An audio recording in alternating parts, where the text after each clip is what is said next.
ನೋಡಿದ್ರಾ? ಸೊ ನಿಮ್ ಮುಂದ್ಗಡೆ ನಾನು ಸ್ಕ್ಯಾನ್ ಮಾಡ್ತಾ ಇದೀನಿ ನೋಡಿ, ಟ್ಯಾಗ್ ಇದೆ, ಗೂಗಲ್ ಓಪನ್ ಮಾಡಿದೆ. ಸೊ ನೋಡಿ, ಕ್ಲಿಕ್ ಮಾಡಿಬಿಟ್ಟು ಆರ್ಟಿಕಲ್ ನಂಬರ್ ಮೇಲೆ ನಾವು ಸ್ಕ್ಯಾನ್ ಮಾಡ್ತಾ ಇದೀವಿ. ಸರಿ, ಆರ್ಟಿಕಲ್ ನಂಬರ್ ಮೇಲೆ ನೋಡಿ, ಆರ್ಟಿಕಲ್ ನಂಬರ್ ಮೇಲೆ ಕ್ಲಿಕ್ ಮಾಡಿದ ತಕ್ಷಣ ಐಟಮ್ ಬಂದ್ಬಿಟ್ಟು ಶೋರೂಮ್ ಪ್ರೈಸ್ ಏನಿದೆ ಚೆಕ್ ಮಾಡೋಣ. ಈಗ ಓರಿಯಲ್ಲಿ ಅದರಲ್ಲಿ ಶೋರೂಮ್ ಪೀಸ್ ಏನಿದೆ ಚೆಕ್ ಮಾಡೋಣ. ಸೊ ನೋಡಬಹುದು ನೀವು 640 ರುಪೀಸ್ ಇದೆ. MRP ಬಂದ್ಬಿಟ್ಟು 1049 ಇದೆ. ತಾವು ಚೆಕ್ ಮಾಡಬಹುದು, MRP ಇಲ್ಲೂ ಕೂಡ 1049 ಇದೆ. ಸೊ ನೋಡಿ, 640 ರುಪೀಸ್ ಶೋರೂಮ್ ಅವರೇ ಸೇಲ್ ಮಾಡ್ತಾ ಇದ್ದಾರೆ, ಓರಿಯಲ್ಲಿ ಅವರೇ.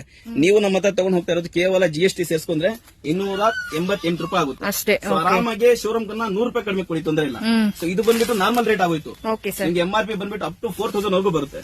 ಸೊ 4000 ಪೀಸ್ ಬಂದ್ಬಿಟ್ಟು ಶೋರೂಮ್ ಪ್ರೈಸಸ್ 3200 3500 ಆತರ ಇರುತ್ತೆ.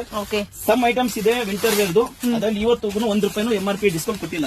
ಸಪೋಸ್ ನಾವು ಚೆಕ್ ಮಾಡೋಣ ನೋಡಿ, ಇದು ವಿಂಟರ್ ವೇರ್ ಐಟಮ್, ಇದು ನೋಡಿ, ಇದು ವಿಂಟರ್ ವೇರ್ ಐಟಮ್. ಇದು ಕೂಡ ಒಂದ್ಕಿತ ಚೆಕ್ ಮಾಡ್ಕೊಳ್ಳೋಣ ನಾವು. ಇದು 2000 ರುಪೀಸ್ MRP ಇದೆ. ಸೊ ಇದ್ರದ್ದು ಚೆಕ್ ಮಾಡ್ಕೊಳ್ಳೋಣ ಒಂದ್ಕಿತ ನಾವು. ಆಮೇಲೆ ಕ್ಲಿಕ್ ಮಾಡಿದೀವಿ. ಸೊ ನೋಡಿ, ಐಟಮ್ ಬಂದಿದೆ. ಸೊ ಇದ್ರ ಏನ್ ಆಫರ್ ಕೊಟ್ಟಿದ್ದಾರೆ ಅವರಲ್ಲಿ ಶೋರೂಮ್ ಅಲ್ಲಿ ನೋಡೋಣ. 1 ರೂಪಾಯಿದೂ ಆಫರ್ ಕೊಟ್ಟಿಲ್ಲ, ಯಾಕಂದ್ರೆ ಈಗ ವಿಂಟರ್ ನಡೀತಾ ಇದೆ. ಸೊ ಈಗ ನಿಮ್ಗೆ 1 ಪೀಸ್ ತಗೊಂಡ್ರು 2000 ರೂಪಾಯಿ ಕೊಟ್ಬಿಟ್ಟು ತಗೋಬೇಕು. ಸೊ ನೀವು ಫ್ಲಾಟ್ ರೇಟ್ ಮೇಲೆ MRP ಮೇಲೆ 50% ಸೇಲ್ ಹಾಕಿದ್ರು ಒಳ್ಳೆ ದುಡ್ಡು ನೀವು ಮಾಡಬಹುದು. ಇದು ಮಿನಿಮಮ್ ಕ್ವಾಂಟಿಟಿ ಬರೀ 275. ಇದು ಕೂಡ 275 plus GST compulsory. Brand bill mention ಮಾಡ್ಬಿಟ್ಟು ಕೊಡ್ತೀನಿ ಮೇಡಮ್. ಯಾವುದೇ ತರಹದ ಇದರಲ್ಲಿ ಮೇಡಪ್ ಸೇರ್ಸೋದು, ಲೋಕಲ್ ಕೊಡೋದು ಆತರ ಇರಲ್ಲ. ಎಲ್ಲ ಪೀಸ್ ಟು ಪೀಸ್ ಒರಿಜಿನಲ್.